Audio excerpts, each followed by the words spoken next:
आपने ये बात कही कि मौलाना असद साहब और मोहसिन दावड़ साहब के कहने पर कबायली अजला को मजीद पैसे नहीं जारी किए गए, और आपका ये दावा है कि 131 अरब से कम करके बजट जो है 101 अरब कर दिया गया है। क्या आपके दावा, जरा बताइए इसके बारे में, क्या इसकी तफसीलात है? मैं तो आपको वो बता रहा हूँ जो मुझे एक सोर्स ने बताया था जो वहाँ कैबिनेट मीटिंग में मौजूद थे। अच्छा, असल में ऐसे हो सकता है, शायद एक्चुअल फिगर्स ये हैं कि जो हमें पता है 131 से 110 तक कम किया गया है। बाकी फेडरल गवर्नमेंट में इतनी कंफ्यूजन है कि अभी तक उनकी पीएसडीपी फाइनल नहीं हुए, उनकी बजट फिगर्स फाइनल नहीं हुए। हुआ ऐसे आदिल के इन्होंने करंट बजट रखा 60 और डेवलपमेंट बजट रखा 50। मिनिस्टर साहब ने मुझे कहा कि ये जाके फेडरल गवर्नमेंट से बात करें और कोशिश करें कि अच्छे माहौल में बात करें। तो एपीसीसी में एहसन इकबाल साहब से भी बात हुई, उसके बाद नेशनल इकोनॉमिक काउंसिल की मीटिंग अटेंड की, शहबाज शरीफ साहब को भी ये बताया, सारे जो नेशनल इकोनॉमिक काउंसिल को बताया, और फिर मिफ्ता इस्माइल से उसके ऑफिस में मीटिंग की, जहां पे उनको ये एक्सप्लेन किया कि जो करंट बजट है 60 अरब का, वो तो इस साल की तनख्वाहों को कवर नहीं करता, क्योंकि हमने कबायली अजला में एडमिनिस्ट्रेशन को एक्सपैंड कर दिया, तो हमारी एग्रीमेंट हुई कि मिनिमम ये 74 अरब का होगा। फिर मुझे हैरत हुई कि इस कमिटमेंट के बावजूद उन्होंने करंट बजट को उस लेवल पे रखा जिस पे तनख्वाहें नहीं दी जा सकती, और आप देख सकते हैं कि ये काम उन्होंने कश्मीर और गिलगित बल्तिस्तान के साथ भी किया है।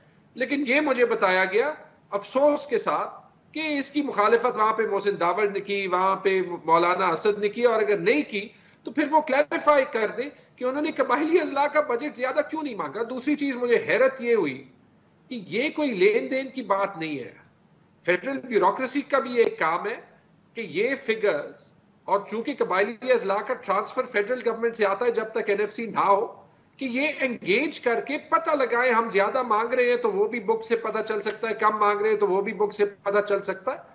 हमारे कम्युनिकेशन के जवाब में किसी ने फॉर्मल जवाब भी नहीं दिया, आज तक नहीं दिया। ये जगड़ा एनएफसी का जिक्र किया, 3 सालों में फेडरल में तहरीक इंसाफ की हुकूमत थी, आप एनएफसी क्यों नहीं करवा सके? और हम ये सुनते आए थे कि जी सिंध इनकार कर रहा है, डिवीजन पूल में जो 3% का तय पाया था कि जिम्मेशुदा अजला को सारे सूबे देंगे, अगर आप एनएफसी करवा देते तो पता चल जाता कि सिंध ने इनकार किया है या नहीं किया। आपने एनएफसी नहीं करवाई 3-3.5 साल। बिल्कुल ठीक आप आदिल कह रहे। हमने अपनी गवर्नमेंट के साथ भी बड़े हार्ड स्टैंड्स लिए, लेकिन अब मैं ये कह सकता हूं कि अगर एनएफसी नहीं हुई, उन्होंने कम से कम हर साल बजट तो बढ़ाया, उन्होंने कम से कम अपने हिसाब से जितनी कबायली अजला के लिए एडिशनल एलोकेशन दे सकते थे वो तो दी।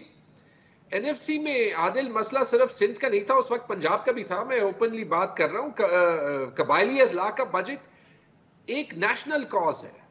मुझे तो ये नजर आ रहा है, जैसे मैं कह रहा हूं कि पाकिस्तान में बहुत लोगों को फेडरेशन के मतलब का सही पता ही नहीं है, अगर आप देखें। लेकिन जो सबसे हैरत की बात है, वो 3 सालों की बातें तो खत्म हो गई।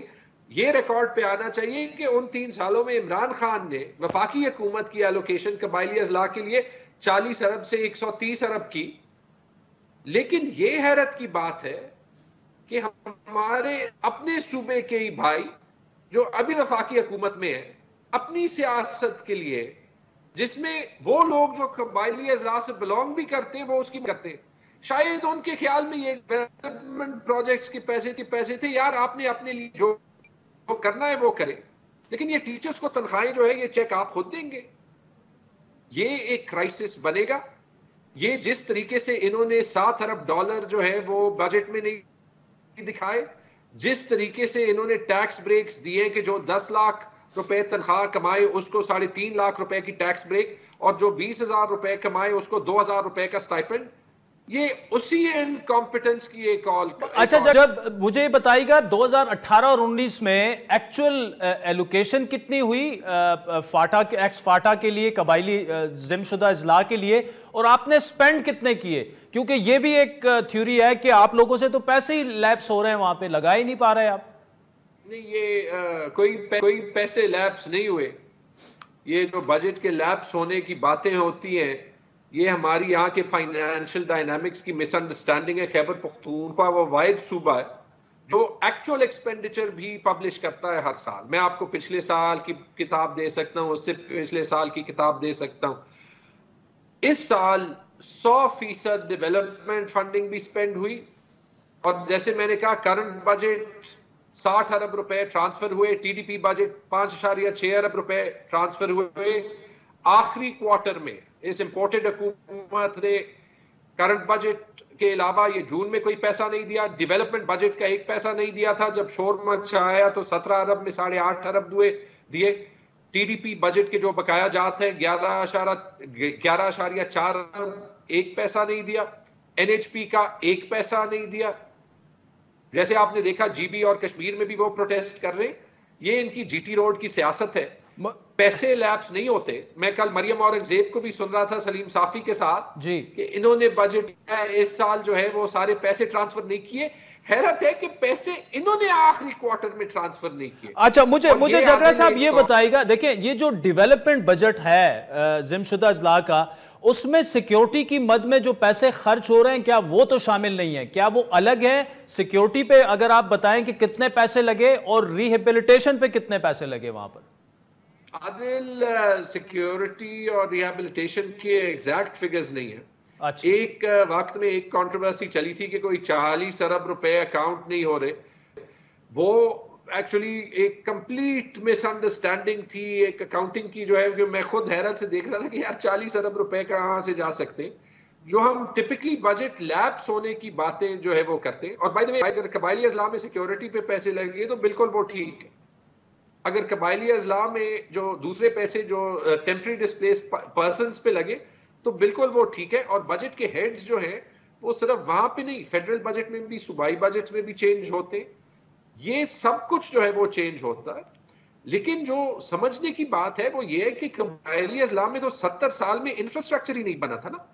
हमने गोस्ट स्कूल्स, हमने गोस्ट हॉस्पिटल्स खत्म किए, हमने गोस्ट एम्प्लॉइज को सिस्टम से निकाला, लेकिन जो प्रोजेक्ट एम्प्लॉइज थे उनको रेगुलराइज किया और खासदार को रेगुलराइज। अच्छा जगरा साहब, टाइम मेरे पास रह गया। बड़ा एक अहम सवाल है कि केपी के जंगलात में आग लग रही है बड़ी तेजी से, और एक खबर यह भी है, जब साजिशी थ्योरी भी हो सकती है कि ये जो बिलियन ट्री सुनामी है, वहां जहां जहां उनके प्रोजेक्ट थे वहीं पे ये आग लग रही है। जी आदिल, मैं तो पिछले चंद दिन बजट में इंतहाई बिजी था, लेकिन आज कैबिनेट में चीफ मिनिस्टर साहब 2 कमेंट्स पास किए, मैं आपको वही बता सकता हूँ। जी जी। उन्होंने एडमिनिस्ट्रेशन को इंस्ट्रक्ट किया कि एक तो ये कि जो आग लग रहे हैं क्लाइमेट चेंज का चैलेंज, उसमें कुछ जो है वो इंसिडेंटल भी है। उन्होंने कहा कि कुछ जगहों से ये रिपोर्ट्स आ रही है कि वो डिलिबरेटली लग रहे हैं, और उन्होंने एडमिनिस्ट्रेशन को ये इंस्ट्रक्ट किया कि वहां पे वो कल्प्रिट्स आइडेंटिफाई करके जो भी उनको पनिशमेंट देनी है वो दे। कंस्पिरेसी थियरीज जहां पे होती है वहां पे आइडेंटिफाई करनी चाहिए, जहां पे नहीं होती वहां पे वैसे उन पे टाइम जाया करने